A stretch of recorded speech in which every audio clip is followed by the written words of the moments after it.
तो जेंडा के एमसीक्यूज़ हैं सेकेंड ईयर के नॉवल के, जिनकी हम करेक्ट ऑप्शंस की तरफ देख रहे हैं कि इंपॉर्टेंट एमसीक्यूज़ क्या हैं। और आपने जो टेस्ट दे दिया इसका है तो फिर आपको पता होगा कि आखिरकार मतलब कि करेक्ट आंसर क्या है। तो फर्स्ट से स्टार्ट कर रहे हैं। तो the prisoner of Zenda was written by, तो ये आपके पास Anthony of C option correct है।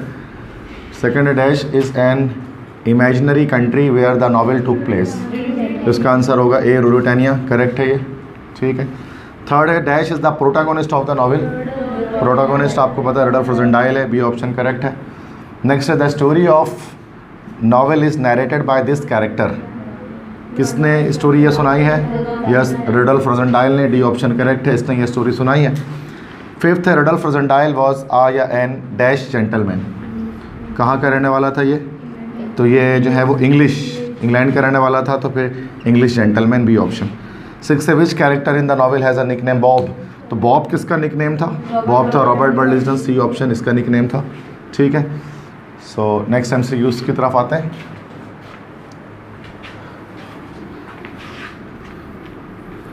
ओके, सेवन्थ है dash is the capital city of Ruritania, तो इसका जो है वो सेवन्थ का जो है वो सी स्टेल्सो करेक्ट ऑप्शन हो जाएगा। एट्थ है who was the prisoner of Zenda, तो प्रिजनर ऑफ जेंडा कौन था भाई? किंग रोडोल्फ था, बी ऑप्शन करेक्ट हो जाएगा।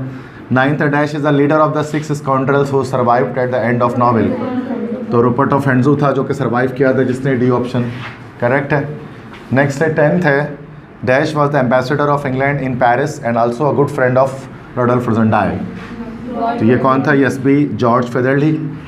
नेक्स्ट है 11 our little Delilah will bring our Samson, who the Samson is actually in this dialogue, है ना, our little Delilah will bring our Samson, तो यहाँ पर जो सैमसन है वो असल में जोहन है, जोहन द ड्यू कीपर, और ये जो डायलॉग कहा है ये विन कीपर की छोटी बेटी कह रही है। 12 है dash was the lady loved by कॉलोनल फ्रिट्स, तो यस कॉन्टेस हेल्गा वन स्टॉफ्सिन, ठीक है, ओके। नेक्स्ट इसके बाद हमारे पास 13 है dash was not a German, इनमें से जर्मन कौन नहीं है? तो सर जैकब बोरोडेल, ये जर्मन नहीं है, इंग्लिश है ये। 14 है Jacob Slader was a big dash, Jacob Slader एक बड़ा क्या था? It was a big pipe, C correct option है।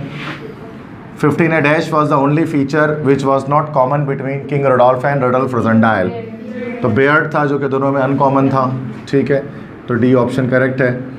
16 है dash did not inherit the physical features of the Elphberg family, किसने? ड्यूक माइकल ने इनहेरिट नहीं किया था फिजिकल फीचर एल्बर्ग फैमिली के। 17 है dash was the highest rank army personnel in Ruritania, तो इसका आंसर हो जाएगा सी मार्शल सेकेंड्स। नेक्स्ट है dash means farewell in French, और ये वार के मतलब होता है फेयरवेल या अलविदा, गुड बाय फ्रेंच में। Dash was responsible for guarding the Jacob's ladder, yes Max Hoff को ये जिम्मेदारी सौंपी गई थी, सी ऑप्शन है मैक्स हॉफ। 20 है Black Michael was killed by dash by means of a sword, Black Michael को किसने मारा था भाई? रूपर्ट ऑफ हेंड्जो ने मारा था, बी ऑप्शन करेक्ट होगा, और एक सॉर्ड, एक तलवार की मदद से मारा था। 21 है the only person who could not control the drawbridge of castle of Zenda was, drawbridge सिर्फ ब्लैक माइकल कंट्रोल कर सकता था, ए ऑप्शन करेक्ट है। 22 है dash was the one of the 6 belong to France, तो फ्रांस से कौन belong करता था इन 6 में से? डिगॉटेड था जो फ्रांस से बिलोंग करता था, सी ऑप्शन करेक्ट है। 23 है the Elphbergs belong to dash domination of Christianity, yes Roman Catholics थे, ए ऑप्शन करेक्ट है। 24 है Rudolf Rassendyll used a dash in the summer house to crush his foes, foes मतलब दुश्मन, उसने आयरन टेबल इस्तेमाल किया था, टी टेबल इंसिडेंट कहते हैं उसको, सी ऑप्शन करेक्ट है, ठीक है जी। नेक्स्ट है 25 dash was not killed by Rudolf Rassendyll, इनमें से किसका रडोल्फ रोज़ेनडाइल ने नहीं मारा? लोनेनग्राम को नहीं मारा था, चूँकि उसको जो है वो इनके बंदों ने मारा था, लोनेनग्राम और क्राफ्टस्टीन दोनों हैं। 26 है Madame Antoinette Mauban called Black Michael dash hours before the arranged time, half hour आधा घंटा पहले उन्होंने जो है वो चिल्लाना शुरू कर दिया था, हेल्प माइकल हेल्प। 27 है dash was killed over the drawbridge by Rudolf Rassendyll, drawbridge के ऊपर जो है वो डिगॉटेड को मारा गया था, ए बर्सुलिन को जो है वो कमरे के अंदर मारा गया, ठीक है, तो यहाँ पर इसका ए ऑप्शन डिगॉटेड ये करेक्ट है। 28 dash is the song sung by the priest for the dead in the funeral, तो वो कौन सा सॉन्ग है जो गाया जाता है, प्रीस्ट जो गाते हैं on the dead in the कम। तो असल में ये जो हमारे पास सॉन्ग है, ये जब ये इस तरह के सीन में आया था ना कि जब रोजेंटाइल और फ्लेविया उनकी लास्ट मीटिंग हो रही थी, लास्ट मीटिंग जब थी उनकी फाइनल, मतलब the prisoner and the king वाले चैप्टर के अंदर, सेकंड लास्ट चैप्टर है ये। तो उस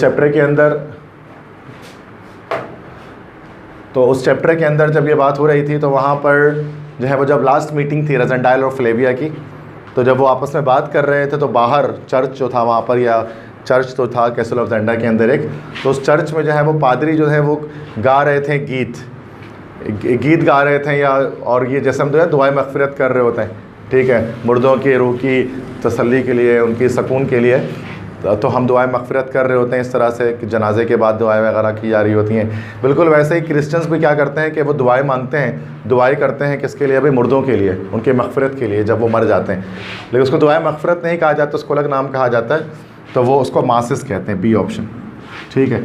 तो वो मासिस गा रहे थे प्रीस्ट जो थे वो डेड इन द फ्यूनरल। तो एक छोटी सी एक मतलब पॉइंट थी, लाइन था सेकंड लास्ट चैप्टर में।